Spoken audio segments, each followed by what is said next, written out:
नमस्कार। पिंकी सुनील खंडेलवाल द्वारा रचित एक लेखन आपके सामने प्रस्तुत करने जा रही हूँ, जिसका शीर्षक है देवशयनी एकादशी, आत्म जागरण से राष्ट्र जागरण तक। उत्तिष्ठत जागृत प्राप्त्य वनानि बोधक। यह दिव्य मंत्र केवल जागने का नहीं, बल्कि अपने जीवन के वास्तविक उद्देश्य को पहचानने का आह्वान कराता है।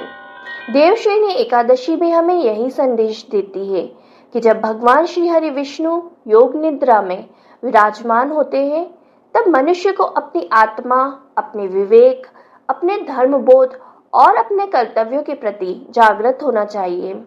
यह एकादशी देवशयनी, हरिशयनी अथवा पद्म एकादशी के नाम से जानी जाती है।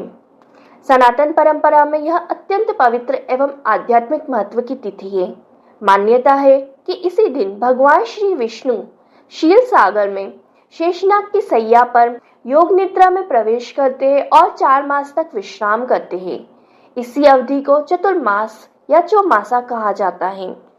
देवोत्थान एकादशी के दिन भगवान पुनः जागृत होते हैं और मांगलिक कार्यों का शुभारंभ होता है। किंतु यदि हम इस पर्व के आध्यात्मिक रहस्य को समझें, तो यह केवल भगवान के शयन का प्रसंग नहीं है। इसका गहन संदेश यह है कि जब ईश्वर विश्राम की अवस्था में है, तब मनुष्य को अपने भीतर सोई हुई चेतना को जागृत करना चाहिए।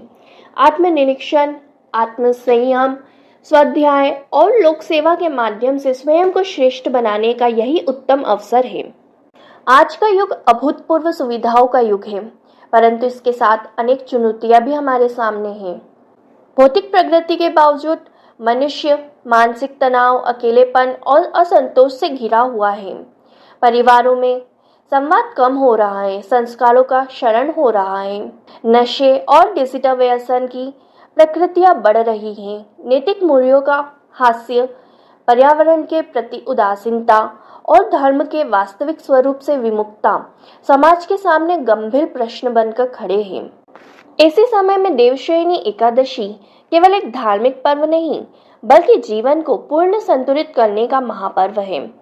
यह हमें स्मरण कराती है कि धर्म केवल मंदिरों तक सीमित नहीं है, बल्कि सत्य बोलना, कर्तव्य का पालन करना, माता पिता का सम्मान करना, समाज के प्रति उत्तरदायित्व निभाना, प्रकृति की रक्षा करना और प्रत्येक प्राणियों के प्रति करुणा रखना भी धर्म का ही स्वरूप है।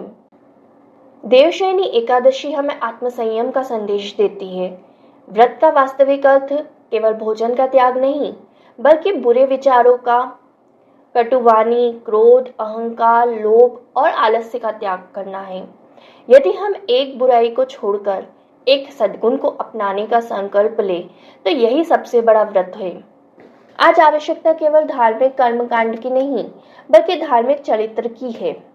यदि हमारे जीवन में ईमानदारी, अनुशासन, करुणा, कर्तव्य निष्ठा और सेवा का भाव नहीं है, तो पूजा अर्चना भी अधूरी रह जाती है। भगवान श्री विष्णु का सच्चा पूजन तभी है जब हम अपने आदर्शों को अपने जीवन में उतारें। आइए इस देवशयनी एकादशी पर हम केवल व्रत रखने का नहीं, बल्कि अपने जीवन को धर्म, सेवा, सत्य, संयम, सदाचार और राष्ट्रभक्ति से आलोकित करने का संकल्प लें। यही चातुर्मास की सच्ची साधना है। यही सनातन संस्कृति का अमर संदेश है। जब व्यक्ति जागता है तो परिवार जागता है, परिवार जागता है तो समाज जागता है, और जब समाज जागता है तभी राष्ट्र जागृत होता है।